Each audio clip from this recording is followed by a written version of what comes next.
बिस्मिल्लाहिर्रहमानिर्रहीम अस्सलामु अलैकुम वरहमतुल्लाहि वबरकातुहू। नाज़िर, आप देख रहे हैं दुनिया मेरे आके यूट्यूब चैनल और मैं हूं गुलाम नबी मदनी। आज 26 नवंबर 2021 है और आज दिन है जुम्मतुल मुबारक का। इस वीडियो के अंदर मकबूजा कश्मीर से भारत से कुछ बड़ी और ताज़ा खबरें हैं वो आपके सामने रखने जा रहे हैं। नाज़िर, मकबूजा कश्मीर के अंदर भारत की दरिंदगी और दहशत गर्दी जारी है। नवंबर का महीना कश्मीरियों के लिए खून रेज महीना साबित हुआ है। कश्मीरियों का खून बहाया गया है, कश्मीरियों को जाली ऑपरेशन के अंदर शहीद किया गया है, उनकी गिरफ्तारियां हुई हैं। आज भी नाज़रीन इकराम, भारतीय फौज ने रियासती दहशत गर्दी का मुजाहरा करते हुए पूंछ सेक्टर के अंदर 2 कश्मीरियों को गोलियां मारकर शहीद कर दिया है। भारतीय मीडिया पर रिपोर्टें चलाई जा रही हैं, भारतीय फौज का दावा नशर किया जा रहा है कि जिन 2 कश्मीरियों को पूंछ सेक्टर के अंदर शहीद किया गया है, इनका ताल्लुक पाकिस्तान से था और ये पाकिस्तान से दाखिल होकर भारत के अंदर मकबूजा कश्मीर के अंदर वहाँ मदाखलत करना चाहते थे और भारतीय फौज पर हमला करना चाहते थे। नाज़रीन, मकबूजा कश्मीर के अंदर जो कश्मीरी मुसलमान हैं उनको नवंबर के महीने में शहीद किया गया है। तादाद 29 तक जा पहुंची है। एक महीना भी मुकम्मल नहीं हुआ कि 29 कश्मीरी इस महीने में शहीद कर दिए गए हैं। पिछले महीने में भी 25 कश्मीरी शहीद हुए थे और नाज़रीन, आज भी गिरफ्तारियां हुई हैं। मुख्तलिफ इलाकों के अंदर 7 कश्मीरियों को भारतीय फौज ने गिरफ्तार कर लिया है। भारतीय फौज का सर्च ऑपरेशन जारी है। भारत की बदमाश और दहशतगर्द एजेंसी NIA भी ऑपरेशन कर रही है। घरों के अंदर दाखिल होकर लोगों पर इल्ज़ामात लगाए जा रहे हैं, उन्हें दहशतगर्दों का साथी बताकर गिरफ्तार किया जा रहा है। नाज़रीन, आज मकबूजा कश्मीर के अंदर जो हड़ताल है उसके अंदर भारतीय फौज के खिलाफ मुजाहरे भी हो रहे हैं और भारतीय फौज की रियासती दहशतगर्दी को बंद करने का मुतालबा किया जा रहा है।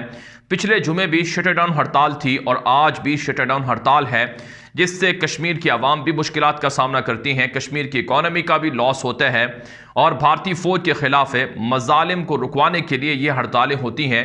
लेकिन भारतीय फ़ौज पर जूं तक नहीं रेंगती है और भारतीय फ़ौज इस हवाले से कोई इक़दामात भी नहीं कर रही है कि कश्मीरियों का खून बहाना बंद कर दिया जाए। आलमी बरादरी भी इस हवाले से खामोश है और कश्मीरियों का खून इसी तरह से अर्जा समझा जा रहा है। लिहाजा नाज़रीन, मकबूजा कश्मीर के अंदर भारतीय फ़ौज का एक ही हल है कि इसके खिलाफ फिदाई हमले किए जाएं, इसके खिलाफ जिहाद किया जाए और भारतीय फ़ौज को नाकों चने चबवाए जाएं, जिस तरह से कश्मीर के फ्रीडम फाइटर्स और मुजाहिदीन भारतीय फ़ौज को नाकों चने चबवा रहे हैं। जबकि नाज़रीन, हमारे पास खबरें मौसूल हो रही हैं कि भारतीय फ़ौज में इजाफे के लिए भी गौर व फिक्र किया जा रहा है। इससे पहले ऐलान किया गया था कि 50 नई फ़ौजी कंपनियां भारत मकबूजा कश्मीर के अंदर डिप्लॉय करेगा और रफ्ता रफ्ता बतदरीज इन लोगों को, इन फ़ौजियों को कश्मीर पहुंचाया जा रहा है। लिहाजा अफ़गान तालिबान की स्ट्रेटजी को कश्मीर मुजाहिदीन अपनाएं, कश्मीरी मुजाहिदीन अपनाएं, कश्मीरी अवाम अपनाएं और भारतीय फ़ौज के ख़िलाफ़ हर कोई सफरा हो जाए। नाज़रीन, अफ़गानिस्तान के अंदर तालिबान ने जो 50 मुल्कों को शिकस्त दी है, इसके पीछे एक बड़ी वजह यह थी कि जो 50 मुल्क शिकस्त खा चुके हैं, चूंकि हर घर से हर शख्स ने कुर्बानी दी थी, इस वजह से 50 मुल्कों को शिकस्त हुई थी। अगर कश्मीर के अंदर हर घर से हर शख्स कुर्बानी का अज़म कर ले और जिहाद का अज़म कर ले तो भारतीय फौज को शिकस्त दी जा सकती है। नाज़रीन, हम एक और खबर आपके सामने रखते हैं। ये खबर भी भारत से है। भारत का इलाका त्रिपुरा है, भारत की रियासत है, जहां पर मुसलमानों पर हमले हुए थे, दंगे फसादात हुए थे और वहां बीजेपी के दहशतगर्द बेकाबू हैं और अपने मुखालिफिन को कुचल रहे हैं, मुसलमानों को धमकियां दे रहे हैं। अब इतलात मौसूल हो रही हैं कि बीजेपी की दहशतगर्द हुकूमत ने त्रिपुरा के अंदर मजीद फौजें भेजने का ऐलान कर दिया है। 2 मजीद फौजी कंपनियां त्रिपुरा के अंदर डिप्लॉय की जा रही हैं ताकि बीजेपी जमात को वहाँ की जो इलाकाई इंतखाबात हैं उनमें कामयाबी दिलवाई जा सके और मुसलमानों के खिलाफ बीजेपी के गुंडों को, दहशतगर्दों को सपोर्ट किया जा सके। जबकि नाज़रीन, त्रिपुरा के अंदर जो अलहदगी पसंद हैं वो भी काफ़ी सरगर्म हैं और भारतीय फ़ौज के खिलाफ हमले कर रहे हैं, जिनका जवाब भारतीय फ़ौज के पास नहीं है। नाज़रीन, एक और ख़बर बड़ी सामने आ रही है भारत से कि भारतीय फ़ौज पैसों की खातिर बिक गई है, बागी हो गई है, गद्दार हो गई है। कल भी हमने आपको बताया था कि भारतीय फौज के नेवी के 3 एहलकारों को गिरफ्तार किया गया है जो जासूसी कर रहे थे, उन्हें गिरफ्तार कर लिया गया है। अब खबर सामने आ रही है कि भारतीय फौज के 3 एहलकार माओ नवाज अलहदगी पसंदों को असलहा बेचने में मुलव्वस हैं, उन्हें गिरफ्तार कर लिया गया है। कुल 5 लोगों को गिरफ्तार किया गया है, जिनमें से 3 का ताल्लुक भारतीय फौज से है और 2 आम शहरी हैं जो माओ नवाज अलहदगी पसंदों को असलहा बेच रहे थे। इस पे नाज़रीन काम वो असलहा भी शामिल है जो भारतीय फौज का असलहा है, जो भारतीय फौज को लड़ाई के लिए दिया जाता है। वो असलहा माओ नवाज अलहदगी पसंदों को भारतीय फौज ही फरोख्त कर रही है। इसका मतलब ये है कि भारतीय फौज इस कदर अंदर से खोखली है कि वह अपने वतन के साथ, अपनी ड्यूटी के साथ मुखलिस नहीं है और वो पैसों की खातिर अपना ज़मीर बेच रही है, पैसों की खातिर अपना ईमान बेच रही है और पैसों की खातिर वो अपने मुल्क का सौदा कर रही है। तो ऐसी बुज़दिल भारत की फ़ौज भला पाकिस्तान का कैसे मुकाबला कर सकती है, और ऐसी बुज़दिल फ़ौज जो भारत की है वो कैसे चाइना का मुकाबला कर सकती है, इससे अंदाज़ा लगाया जा सकता है। नाज़रीन काम, ये जो वाक़या पेश आया है जिसके अंदर भारतीय फ़ौज के एहलकारों को गिरफ्तार किया गया है, ये झारखंड का इलाका है। वहाँ से जो भारतीय फ़ौज के लोग हैं जो असलहा बेचते हैं माओ नवाज अलहदगी पसंदों को, उनको गिरफ्तार किया गया है। माओ नवाज अलहदगी पसंदों को असलहा भारतीय फौज का भी मिल रहा है और इसी तरह से असलहा चाइना से भी मिल रहा है, क्योंकि चाइना जो मशरकी रियासतें हैं यहाँ पर अलहदगी पसंदों को सपोर्ट कर रहा है। दूसरी तरफ से नाज़रीन काम, एक और खबर सामने आ रही है भारत ही से कि भारतीय वज़ीर ख़ारजा जयशंकर ने शंघाई इजलास से पहले चीन को धमकी दी है कि चाइना हमारी खुद मुख्तारी का एहतराम करे, चाइना हमारे इलाकों के अंदर फ़ौजें ना भेजे, चाइना हमारे इलाकों पर कब्ज़ा ना करे और चाइना हमारे खिलाफ सिक्योरिटी टेंशन को बॉर्डर्स पर ना बढ़ाए। ये भारतीय वज़ीर ख़ारजा का बयान भारतीय मीडिया पर नशर हो रहा है। नाज़रीन काम, आप जानते हैं चीन और भारत के दरमियान 2 सालों से कशीदगी है और इस कशीदगी का फ़ायदा बराह रास्त चाइना को हो रहा है, क्योंकि चाइना भारतीय इलाकों में घुसकर फ़ौजी तामीरात कर रहा है, पुल बना रहा है, सड़कें बना रहा है, खुफिया फ़ौजी अड्डे बना रहा है और जदीद तरीन फ़ौजों को डिप्लॉय कर रहा है, जंगी हथियारों को डिप्लॉय कर रहा है, एडवांस टेक्नोलॉजी का तजर्बा कर रहा है। भारत के पास सिवाय बयानात के और सिवाय धमकियां देने के कोई हल मौजूद नहीं है। नाज़रीन काम, एक और खबर आपके सामने रखते हैं। ये खबर भी भारत से है। भारत के अंदर सिखों के खिलाफ बगावत के मुकदमात कायम करना शुरू कर दिए गए हैं।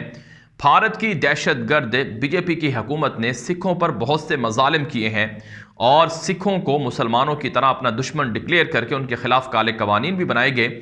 आप जानते हैं सिख ज़्यादातर किसान हैं और भारत के ज़री इलाकों पर सिखों की आबादी है। सिखों ने 1 साल पहले एहतजाज शुरू किया था, जो काले कवानीन मोदी ने बनाए थे किसानों के खिलाफ, उसके खिलाफ एहतजाज हुआ था। आज 1 साल मुकम्मल हुआ है। दिल्ली के बॉर्डर पर जो भारत का कैपिटल है वहाँ पर सिख एहतजाज कर रहे हैं। जो सालाना उनकी एनिवर्सरी है या बरसी है, उस मौके पर बहुत से सिख इस एहतजाज के दौरान मारे भी गए हैं। तो भारतीय दहशतगर्द बीजेपी हुकूमत से मुतालबा किया जा रहा है कि वह अक़लियतों के खिलाफ काले कवानीन बनाने से गुरेज करे और आइंदा इस तरह के हरबे ना आजमाए जिससे सिखों को या उनके किसानों को नुकसान हो। दूसरी तरफ से नाज़रीन काम, खबरें ये मौसूल हो रही हैं कि भारत की दहशतगर्द बीजेपी हुकूमत ने खुफिया इदारों के साथ मिलकर सिखों पर खालिस्तान का लेबल लगाकर बागी करार देना शुरू कर दिया गया है। जो भी खालिस्तान का नाम लेगा, जो भी खालिस्तान का झंडा लहराएगा, जो भी खालिस्तान का स्लोगन बोलेगा, उसे बागी और दहशतगर्द करार दिया जाएगा और उसके खिलाफ मुकदमात कायम होंगे। इसी हवाले से नाज़रीन काम, भारतीय मीडिया पर खबर नशर हो रही है कि खालिस्तान तहरीक से वाबस्ता एक शख्स को बागी करार देकर उसके खिलाफ मुकदमा दर्ज कर लिया गया है। यह शख्स कनाडा से ताल्लुक़ रखता है लेकिन भारतीय शहरी है। हरदीप सिंह निजार इसका नाम बताया जाता है, जिसको भारतीय NI एजेंसी ने मुकदमे के तहत नामजद किया है कि ये बैरून मुल्क बैठकर खालिस्तान की तहरीक चला रहा है और भारत की बदअमनी, भारत की सलामती और खुद मुख्तारी को चैलेंज कर रहा है। नाज़रीन, इससे पहले भी भारत ने अपने खुफिया एहलकारों को बैरून मुल्क भेजा था, जिसमें बरतानिया, कनाडा और अमेरिका शामिल है और वहाँ पर सिखों की तहरीक खालिस्तान को कुचलने के लिए वहाँ की हुकूमतों से मुतालबा किया गया था भारत की जानब से कि इन लोगों को भारत के हवाले किया जाए, लेकिन वहाँ के कवानीन अपने शहरियों को भारत के हवाले करने से रोक रहे हैं। इस वजह से भारत को परेशानी का सामना है।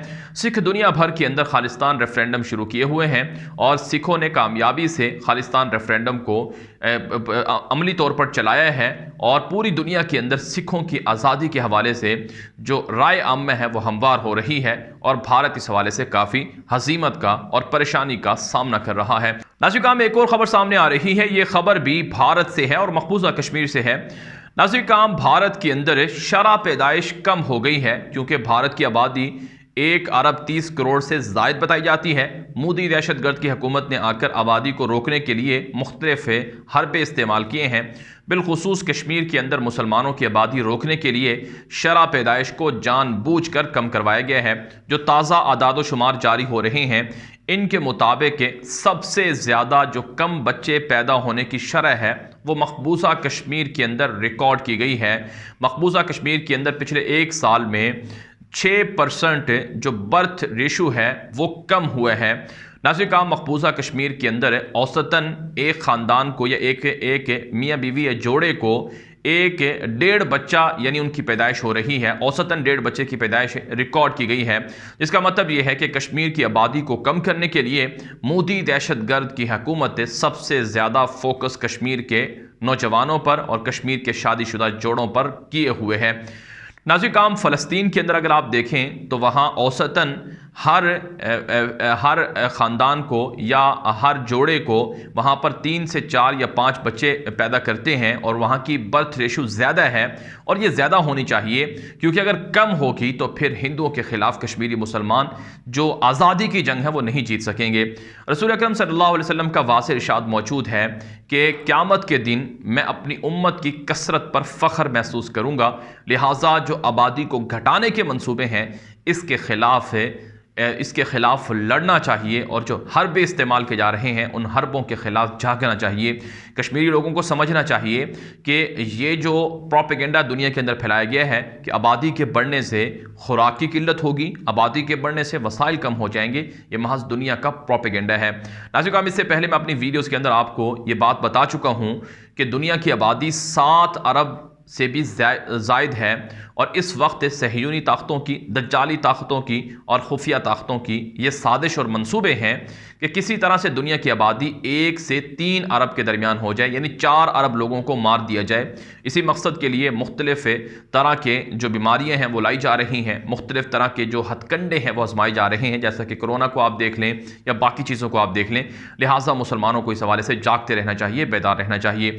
यह वीडियो दोस्तों के साथ व्हाट्सएप पर, फेसबुक पर, ट्विटर पर, इंस्टाग्राम पर, हर जगह पर शेयर करें ताकि लोगों को मालूमात मिले, लोगों को हक़ाइक़ मिले, लोग झूठ से, प्रोपेगेंडे से बच सकें। अपनी राय कमेंट के जरिए से, व्हाट्सएप के जरिए से पहुंचाया करें। आपकी राह की रोशनी में वीडियोस को मजीद अच्छा और बेहतर बनाया जाता है। अब तक के लिए इतना ही इजाज़त दीजिए। अस्सलामु अलैकुम व रहमतुल्लाहि व बरकातुहू।